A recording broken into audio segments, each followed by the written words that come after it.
Hello, football enthusiasts. Welcome to Blaqsport Podcast. I am your host, like always, Insulet Uche, and I'm still on the wheel to take you through what is happening in the African Cup of Nations 2025, happening right now in Morocco. We are in match day 11 of the African Cup of Nations, and this is round of 16. You know what happens? 16 nations are here to compete for the quarterfinals, whereby only 8 teams will be left after this round of 16. So the playoffs is on and the stage is set. What is here to understand is only 8 teams will proceed to the next round. So let's look at the two features that we have today, which is the first one is between Senegal and Sudan. And one good thing about this match is that you already know that before now, I've been rooting for the Sudan nation to win against Senegal. Not because I think they are going to be exceptionally wonderful in this game, because I feel that the underdogs, and sometimes they need to bring a fighting spirit to actually overturn what is the fair price for everybody in this competition. But let's look at what it's going to look like at the end of the day after our analysis. So the next game we're going to be talking about is Mali Tunisia. Remember, Nigeria won Tunisia on 3-2, and Mali is here to face them. One good thing about this game is that everyone knew that this is going to be one of the most toughest game in this round of 16. And let me let you this match did not actually let you down. It brought all the whole expectation. This is the match of the day. So before we actually talk about this, let's talk about the first game, which is between Senegal and Sudan. One good thing about this game is that at first, you can see at the 6th minute, Sudan, Abdullah scored the early goal to give Sudanese the advantage and lead in this game. That is when I was saying, it seems like I was backing the right team. But it didn't take too long, towards close to the extra time, before Gue actually the second goal after scoring on the 29th minute to level it since the Abdullah scored on the 6th minute.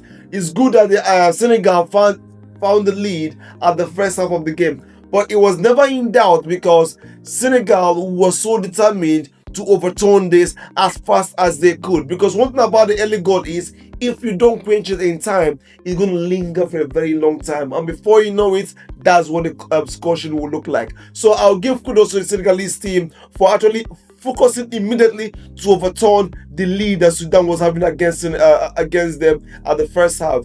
But that is one thing about the surprises.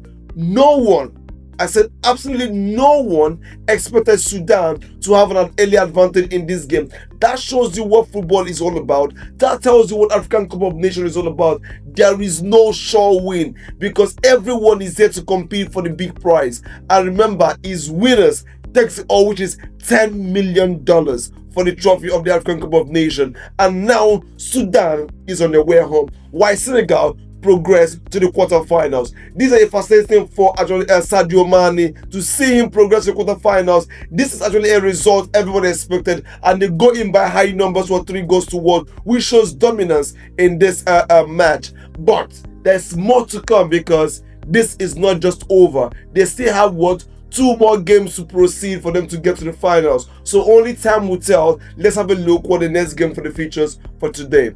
And that's it between Mali and Tunisia. Wow, what a game. When I said what a game. This game came with a whole of roller coaster, especially with a red card at the 26th minute for Koulibaly, when he mistakenly had a stone tackle, pressing his boot against the Tunisian side. That gave them the early advantage to the Tunisian side against the Malian, having 10 man down for the Malians against the Tunisian side at the 26th minute. So this is where the game actually changed.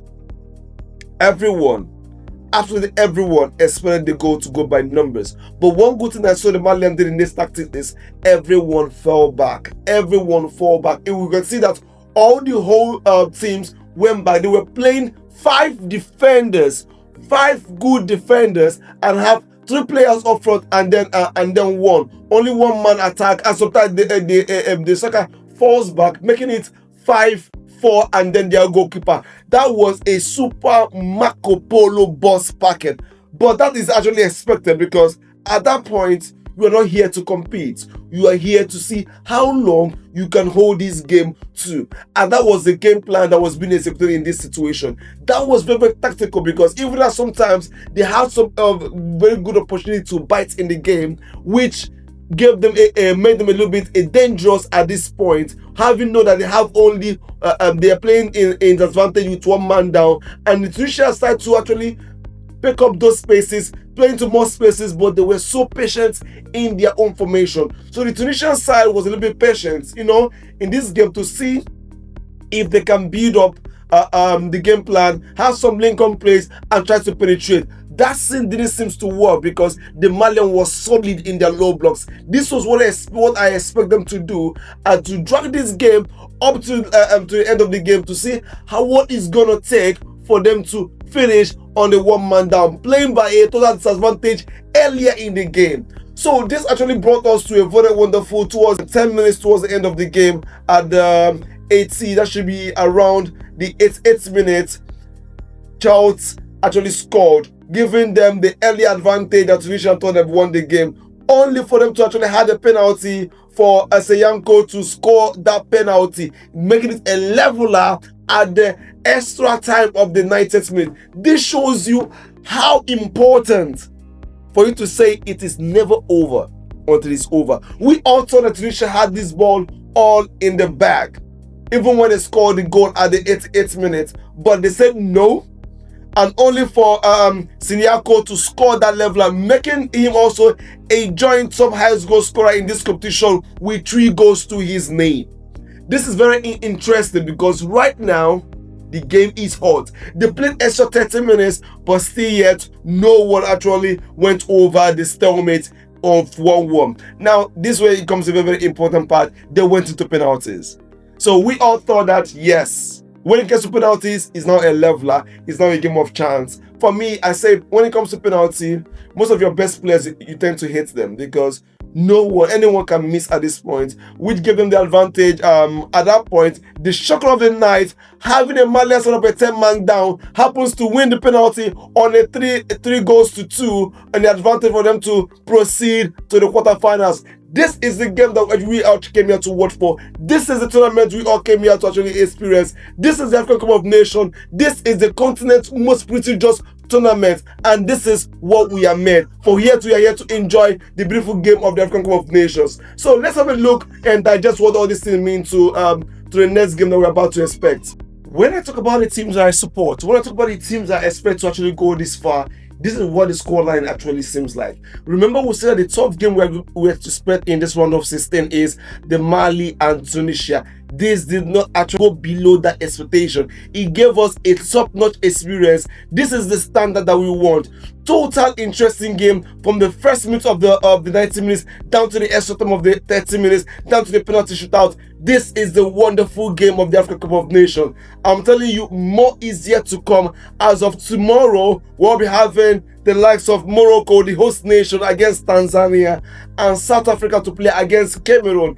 This is another match to watch. Let me actually tell you my prediction for this game, for these features tomorrow.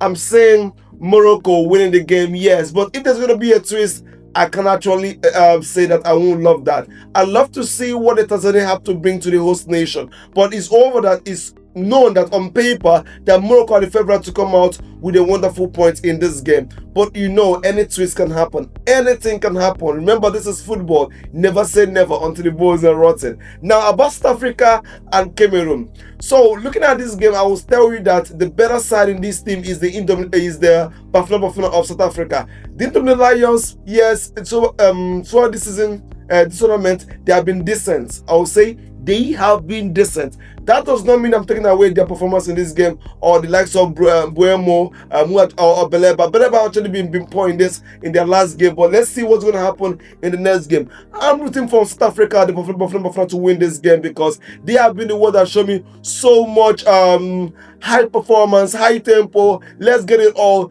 They are the ones I'm looking at to win this game. But this is a very, very tough match. I see that is the match of the day for tomorrow. Stay glued to that game, because I will tell you, we'll be right here to actually discuss about match day 12. Remember, if you just joined us for the first time, feel free to go through all our past match days on match day 1, match day 2, down to match day 11 that we are in the round of 16 first games. So now tomorrow we're going to match day 12 for the African Cup of Nations round of 16 playoffs, still going on live in Morocco. So it's good to actually go down to see what the top of sheet looks like of the highest goal scorers. So we have a joint goals of 3 goals with Diaz Brahim. We have El Kabi with 3 goals. We have Maras with 3 goals. We have Sayonko, we scored today with 3 goals on the penalty on the spot kick.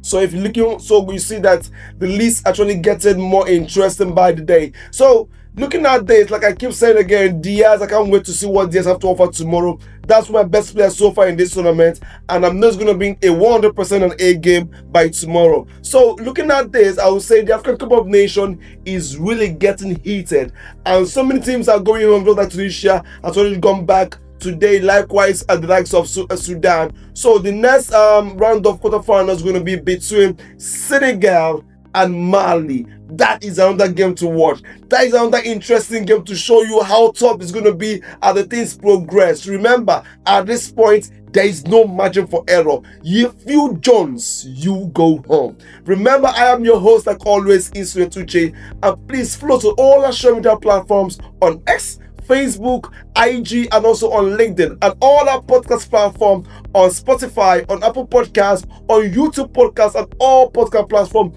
We're here to follow you on the African Cup of Nations for the 3rd time in a row. So this is something we love to do. This is what we talk about football. Remember, wherever you are, Blaqsport will find you. We see you tomorrow. We'll talk about match day 12. We're signing out. Let's enjoy what the beautiful game of African Cup of Nations brings to us on our screens. Have a wonderful day. See you tomorrow. Ciao.